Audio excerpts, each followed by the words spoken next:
Hello दोस्तों, मेरे YouTube channel पर आपका स्वागत है। तो चलिए कहानी शुरू करते हैं। कहानी अच्छी लगे तो प्लीज़ चैनल को लाइक कमेंट शेयर जरूर। डॉक्टर जल्दी से ऋतिक की बात पर अपना सिर हिला देता है, जिस पर प्रकृति डॉक्टर से कहती है, मैं कहाँ शरीफ घर के इज्जतदार बेटे और ये कहाँ गुंडा लुच्चा लफंगा। मैं इसके जैसे नालायक से शादी करूँगी? तुम्हारा दिमाग खराब हो गया है क्या? डॉक्टर अपार्टमेंट में जल्दी से बोले, आई एम सॉरी मैम, मुझे पता नहीं था। वेल, मैं कुछ प्रिस्क्रिप्शन लिख देता हूँ, आप खाना खाने के बाद उसे खा लीजिएगा, आपको दर्द से थोड़ा और रिलीफ मिल जाएगा। इतना कहकर डॉक्टर बाकी बेइज्जती से बचने के लिए जल्दी से अपना सामान लेकर कमरे से निकल जाता है। डॉक्टर के जाने के बाद ऋतिक बुरी तरीके से प्रकृति को घूरने लगता है। ऋतिक के गुस्से भरी नज़र पर प्रकृति जल्दी से बोली, मुझे क्यों घूर रहे हो? हाँ, तुम्हारी गलती है और सबसे बड़ा नालायक तुम्हारा वो डॉक्टर। उसे किस एंगल से लगता है कि मैं खुद को ज़्यादा महान समझने की कोशिश मत करूं, क्योंकि मैं खुद तुम जैसे इडियट लड़की से किसी भी रिश्ते में बंधने पर इंटरेस्टेड नहीं हूँ। ऋतिक ने प्रकृति के बात को बीच में काट कर कहा। प्रकृति ऋतिक की बात पर मुंह बनाते हुए उठने लगती है, जिस पर ऋतिक कहता है, आज के लिए यहाँ पर रह सकती हो? इतना कहकर ऋतिक वॉशरूम की तरफ चला जाता है। प्रकृति जाते हुए ऋतिक को देखकर खुद से बोली, एटीट्यूड बहुत है बंदे में, लेकिन इतना भी बुरा नहीं है, गुंडा कहीं का। तभी उसे अपने हाथ में लाल निशान आ जाते हैं, जिन्हें देखते हुए प्रकृति फिर से ऋतिक को कोसते हुए कहती है, बुरा नहीं, बहुत बुरा है। कितने कसकर पकड़ मेरे हाथ को, टूट जाता तो दोनों हाथ से लूली हो जाती मैं। इतना कहते हुए प्रकृति पूरे कमर में अपनी नज़रें घुमाती है तो उसकी नज़र क्लोजेट के पास बड़े से बॉल पर लगी ऋतिक के शर्टलेस फोटो पर जाती है। प्रकृति ऋतिक को फोटो में उसके परफेक्ट एब्स को घूरते हुए हॉट भी है। फिर अपने ख्याल को झटक कर, क्या सोच रही हूँ मैं? इतना कहते हुए प्रकृति इधर उधर देखने लगती है, लेकिन उसकी नज़र बार बार इस तस्वीर पर जा रही थी, जिस कारण उसे इरिटेशन होने लगती। तभी ऋतिक शॉवर लेकर अंदर आ जाता है तो देखता है कि प्रकृति उसके फोटो को घूरे जा रही थी। ऋतिक की फ्रेशनेस की खुशबू प्रकृति दरवाजे की तरफ देखने लगती है, जहाँ पर ऋतिक का चार्मिंग सा चेहरा उसे अपने तरफ देखा हुआ नजर आता है। ऋतिक प्रकृति का नज़र को खुद पर महसूस कर बोला, व्हाट? प्रकृति फोटो की तरफ इशारा करते हुए बोली, मुझे वो पसंद नहीं है। जिस पर ऋतिक अपनी आंखें छोटी करके बोला, मुंह चलाना बंद करो और चुपचाप सो जाओ, वरना उठाकर बाहर फेंक दूंगा, और ये मेरा बेडरूम है। प्रकृति ऋतिक की धमकी पर मुंह बनाते हुए उसकी तरफ देखती है और अपने पेट पर हाथ रखते हुए कहती है, मुझे भूख लग रही है। रॉड से मार खाने का बावजूद तुम्हारा पेट नहीं भरा? ऋतिक ने प्रकृति के मजे लेते हुए, जिस पर प्रकृति उसे घूरते हुए बोली, नहीं खिलाना है तो मत खिलाओ ना, इस तरीके से मजाक क्यों उड़ा रहे हो जुगनू प्रसाद कहीं का। इतना कहकर प्रकृति अपनी आंखें बंद कर लेती है। ऋतिक घूरते हुए कमरे से बाहर चला जाता है। फिर कुछ देर बाद रेमंड नूडल्स को लेकर आता है तो देखता है कि प्रकृति उबासी लेते हुए सोने की कोशिश कर रही है। ऋतिक प्रकृति के सामने बाउल रखकर बोला, इसके अलावा और कुछ नहीं अभी फ़िलहाल के लिए। प्रकृति जल्दी से ऋतिक के हाथ से बाउल लेकर खाते हुए बोली, एक्चुअली क्या है ना, मेरे पीरियड चल रहे हैं, इसलिए मेरे पेट में दर्द हो रहा था। ये कहते कहते प्रकृति रुक जाती है और अपार्टमेंट में ऋतिक की तरफ देखने लगती, जो कि बिना किसी भाव को इसे देख रहा था। प्रकृति नूडल को निगलते हुए ऋतिक से बोली, मुझे इतना फ्रैंक नहीं होना चाहिए था, सॉरी। ऋतिक प्रकृति के पूरी बातों को इग्नोर करते हुए, आई डोंट केयर। इतना कहकर ऋतिक कमरे से बाहर चला जाता। प्रकृति उसे जाता हुआ देखकर मुंह बनाती है और फिर से खाने लगती है। कुछ देर बाद ऋतिक हॉट पैक लाकर उसे टॉवल से रैप कर प्रकृति की तरफ बढ़ाकर बोला, स्टोमक में जहाँ पर पेन हो रहा है रख लो। प्रकृति आंखें बड़ी बड़ी करके ऋतिक की तरफ देखने लगती है, जिस पर ऋतिक उसे घूरते हुए कहता है, मैं कोई अच्छा आदमी नहीं हूँ, इसलिए ख्याल अपने दिमाग से निकाल दो। प्रकृति चम्मच को चाटते हुए बोली, हाँ तो मैंने कब कहा तुम अच्छे आदमी हो?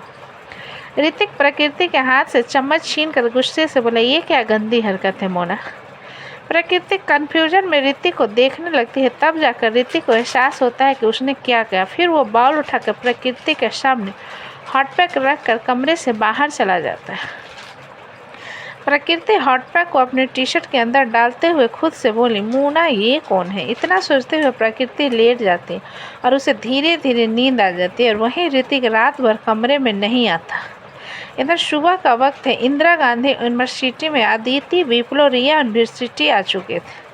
सुधांशु ने फिर यूनिवर्सिटी से ज्वाइन कर ली थी। उसका काम भी अब समझो बढ़ गया था। नित्या शौर के साथ कार से बाहर आती है और दोनों चलकर बाकी लोगों के पास आते हैं। तभी एक और कार आकर वहां पर रुकती है, जिसमें से ध्रुवी बाहर आती है। ध्रुवी को वहां देखकर सब लोग सुधांशु को देखने लगते हैं, जो कि खुद कंफ्यूजन में ध्रुवी को देख रहा था। ध्रुवी एक नज़र उन लोगों पर डालने के बाद सीधा ऑफिस की तरफ बढ़ जाती है। ध्रुवी को जाता हुआ देखकर विप्लव खुद से रिया की तरफ देखते हुए बोला, मोटी, मुझसे फिलहाल के लिए कुछ मत पूछ, मैं बहुत बिजी हूँ। इतना कहकर रिया फिर से टाइपिंग करने लगती है। विप्लव रिया की बात सुनकर अपना सिर घुमाकर उसके फ़ोन की तरफ देखता है, जिसमें वो किसी से चैट कर रही थी। विप्लव नाम पढ़ने की कोशिश करता है, जिस पर रिया उसे घूर कर देखती है तो विप्लव मुंह बना लेता है। विप्लव मुंह बनाते हुए रिया को इग्नोर करके सुधांशु से बोला, शुद्धू, तुम्हें पता है क्या गुंडी यहाँ पर क्या कर रही है? सुधांशु टाइम की तरफ देखते हुए बोला, मुझे नहीं पता, लेकिन मुझे लगता है कि अब हमें चलना चाहिए। अदिति जो कुछ सोच रही थी, विप्लव की तरफ देखते हुए बोली, लॉ के लिए एक नई टीचर आने वाली थी। अदिति की बात सुन विप्लव हैरानी से उसकी तरफ देखते हुए बोला, क्या कहा तुमने? टीचर? और तुम मुझे अब जाकर बता रही हो बनी? अदिति छोटा सा मुंह बनाकर बोली, मुझे लगा कि मैंने बताया था। अरे यूनिवर्सिटी पोर्टल में तो आया था ना, तुमने नहीं देखा था क्या? विप्लव अपनी गर्दन नहीं में हिलाकर अपना फ़ोन निकालते हुए बोला, मैं इतना फ्री नहीं रहता।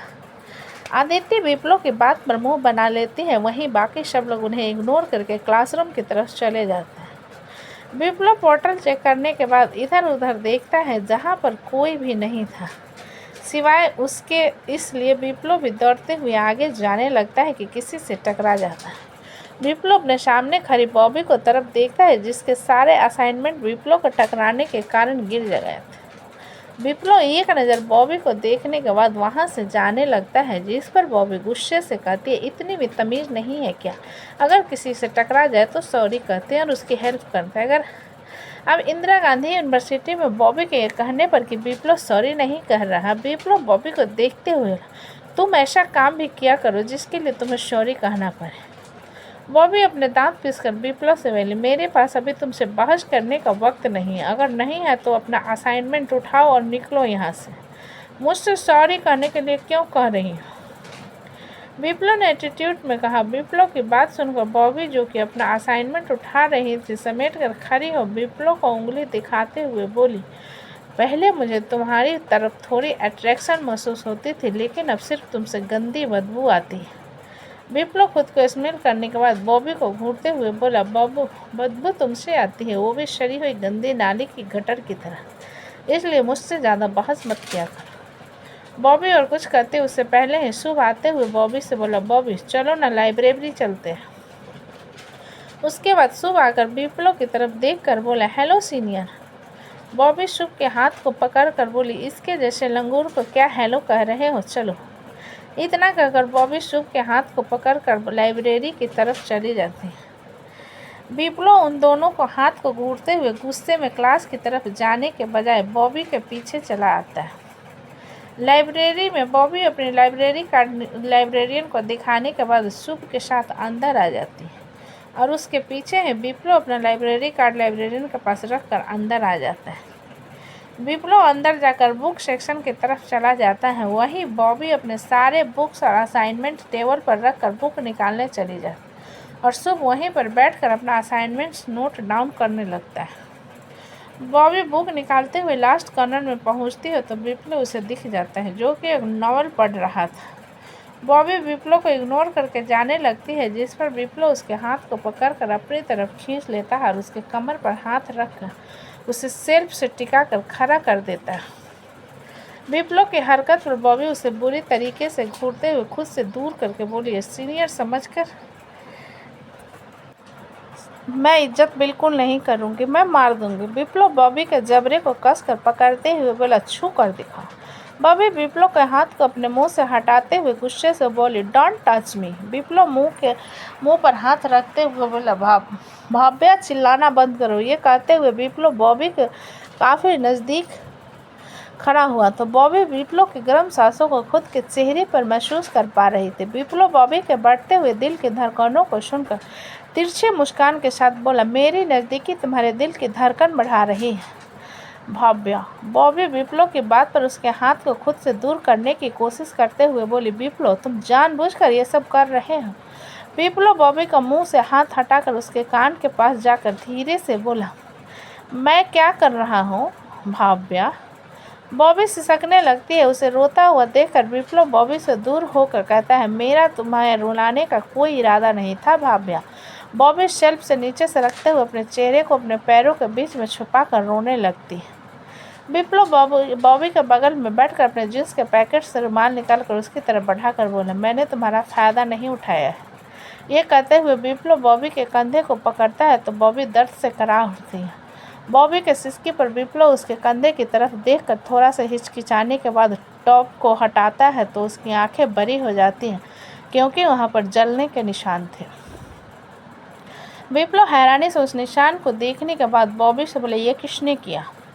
बॉबी अपने कपड़े को ठीक करते हुए अपने आंसू को साफ करने लगती है, जिस पर विप्लव उसके सिर को पकड़कर अपनी तरफ करते हुए कहते हैं, भाव्या किसने किया है ये। बॉबी विप्लव के हाथ को हटाते हुए बोली, तुम्हें क्या लेना देना, तुम्हें जो करना होता है तुम तो कर लेते हो ना। विप्लव बॉबी की बात पर अपनी आंखें छोटी करके बोला, मैंने क्या किया है, तुम इस तरीके से मुझ पर कैसे इल्ज़ाम लगा रही हो। बॉबी विप्लव की बात पर बोली, मुझे तुमसे कोई बात नहीं करनी है। इतना कहकर बॉबी खड़ी होकर वहाँ से जाने लगती, जिस पर विप्लव खड़ा होकर बॉबी का फिर से सेल्फ से टिकाकर उसे घूरते हुए कहता है, मैं सीधा सीधा पूछ रहा हूँ, जवाब दो मुझे, किसने किया है ये सब। बॉबी इरिटेशन में विप्लव के हाथ को झटक कर गुस्से से बोली, मैं कह रही हूँ ना, दूर रहो मेरी ज़िंदगी से, और अब तक जो कुछ भी तुम्हारे साथ किया उसके लिए आई एम सो सॉरी। विप्लव बॉबी के बाजू को मजबूती से पकड़कर गुस्से से बोला, तुम किसी और के पास क्यों जा रही हो, और मैं मतलब क्यों ना रखूं तुम्हारी ज़िंदगी से। बॉबी विप्लव के हाथ को झटकते हुए गुस्से में चिल्ला कर, तुम होते कौन हो मेरी ज़िंदगी में दखल देने वाले, क्यों रखोगे मेरी ज़िंदगी से मतलब। बॉबी की बात पर विप्लव उसे बुरी तरीके से घूरने लगता है। विप्लव के इस तरीके से घूरने पर बॉबी थोड़ी डर जाती है और कपड़े ठीक करते हुए जाने लगती है, जिस पर विप्लव उसके बालों को कसकर पकड़कर उसके होठ पर अपने होठ रख देता है और उसे बड़े रफ तरीके से किस करने लगता है। वहीं शुभ बॉबी को नहीं आया हुआ देखकर वहां पर आता है और उन दोनों को किस करता हुआ देख हैरान हो जाता है। बॉबी की आंखें बंद हो गई थी, वहीं विप्लव जो कि उसकी बंद आंखों को घूरे जा रहा था। बॉबी के पीछे खड़े शुभ को देखकर उसकी आंखें छोटी हो जाती है, जिस पर शुभ चुपचाप वहां से चला जाता है। शुभ के जाने के बाद विप्लव बॉबी के लोअर लिप्स पर बाइट करते हुए उससे दूर होकर उसे घूरते हुए बोला, अब समझ आया क्यों हक है मेरा तुम्हारी ज़िंदगी पर। बॉबी अपनी आंखों में नमी लिया विप्लव को दूर करते हुए बोले, तुम बिल्कुल भी सिंसियर नहीं हो, मैच्योर नहीं हो, हर वक्त बच्चों की तरह हरकतें करते रहते और मुझ पर हक जता रहे हो। बॉबी की बात सुनकर विप्लव अपनी आंखें छोटी करके बोला, मैं ऐसा इसलिए हूँ कि मैं किसी को हर्ट होते हुए नहीं देख सकता, इसलिए पूछ रहा हूँ कि किसने किया तुम्हारे साथी। विप्लव की बात सुन बॉबी उसे खुद से दूर करते हुए, अगर किसी को रोता हुआ नहीं देख सकते तो मुझे क्यों हट कर रहे हो, दूर रहो ना मुझसे। विप्लव बॉबी को घूरते हुए बोला, नहीं रहूँगा दूर, जो उखाड़ना है उखाड़ लेना, और एक बात ध्यान से सुनो, मुझे ज़बरदस्ती करना नहीं पसंद, बट मेरा तुम पर हक है, और जहाँ तक बात रही तुम्हारे जख्म का, मैं इस बारे में पता लगा कर रहूँगा।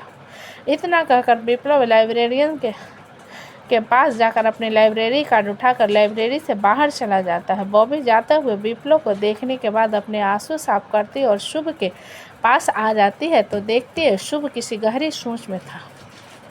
शुभ को सोचता हुआ देखकर बॉबी उसकी आंखों के सामने हाथ हिलाकर बोली, शुभ कहाँ खोए हुए हो। शुभ बॉबी की हरकत पर अपने ख्यालों से बाहर आते हुए बोली की तरफ देख रहा था, देख कर बोला, मैं तुमसे कुछ पूछना चाहता था। बॉबी अपनी आंखें चढ़ाते हुए बोली, क्या पूछना चाहते थे।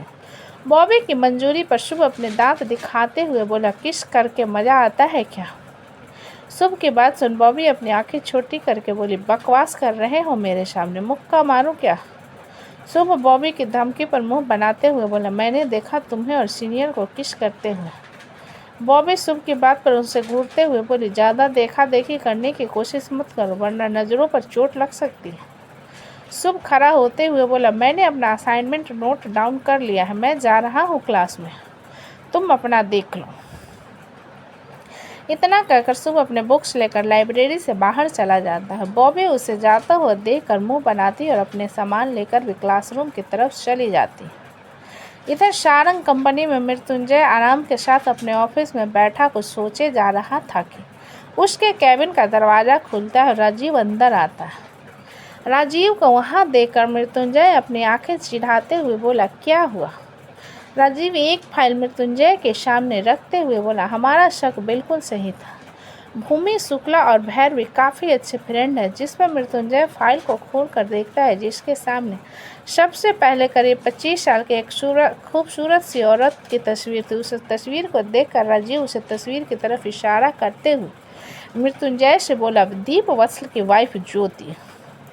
मृत्युंजय फाइल पलटता है, जिसके पीछे एक 20 साल की लड़की की तस्वीर थी, जिस पर राजीव मृत्युंजय से बोला, मोना। मृत्युंजय राजीव की बात पर अपना सिर हिला देता है और फाइल बंद कर देता है। तभी डेविड अंदर आ जाता है। डेविड के अंदर आने पर मृत्युंजय उसकी तरफ देखते हुए बोला, तुम तो किसी को प्रपोज करने गए थे ना? डेविड अपने हाथ में पकड़े गुलाब का बुके मृत्युंजय के सामने टेबल पर पटकते हुए बोला, मैडम को दे देना। डेविड की बात सुन मृत्युंजय अपनी आंखें छोटी करके बोला, how dare you bloody but मेरी वाइफ के लिए रोजेज लाने की। डेविड मृत्युंजय की बात पर इरिटेट होकर बोला, मैं ऑलरेडी इरिटेशन में मर जा रहा हूँ। एक बार फिर उस नैना चौहान ने आकर मेरे सारे किए कराए पर पानी फेर दिया। जिस पर राजीव बोला, तो तुम हर बार मुंह उठाकर उस एकेडमी के पास क्यों जाते हो? डेविड राजीव की बात पर उसे घूरते हुए बोला, तुम्हें ना फ्री में बीबी और बच्चा दोनों मिल गया, इसलिए होशियारी मार रहे हो। रहा कर देखो 30 साल तक सिंगल, तब पता चलेगा जवानी में जंग लग जाती है। डेविड की बात सुनकर मृत्युंजय और राजीव एक दूसरे को देखते हुए डेविड को घूरने लगते हैं, जिस पर डेविड अपना हाथ टेबल पर पटकते हुए मृत्युंजय से कहता है, मेरे लिए लड़की देखो। तो दोस्तों, कहानी कैसी लगी मुझे कमेंट में लिखें। अच्छी लगी तो प्लीज़ चैनल को लाइक करें, सब्सक्राइब करें और ज़्यादा से ज़्यादा शेयर करें। कहानी को पूरा सुनने के लिए धन्यवाद।